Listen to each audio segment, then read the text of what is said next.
Hey friends, if the Windows key plus spacebar combination is not working on your Windows computer, then please watch this video. I will guide you through the resolutions. Now before anything else, disable sticky keys and filter keys. Right click on the start button and select settings from the menu. Scroll down and click on accessibility. Scroll down and select keyboard and turn off all these three switches, so sticky keys, filter keys and toggle keys. The next one is to update your keyboard drivers.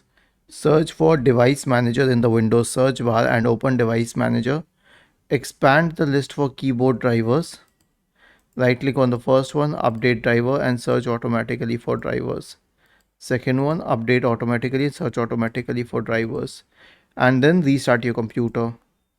Right click on the start button, shut down and sign out and restart. And finally, an SFC scan. Search for command prompt in the Windows search bar. Click on Run as administrator. Type the command sfc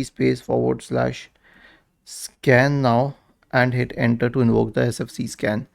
Was this helpful? If yes, then please subscribe to the channel. Thank you for watching this video and have a nice day.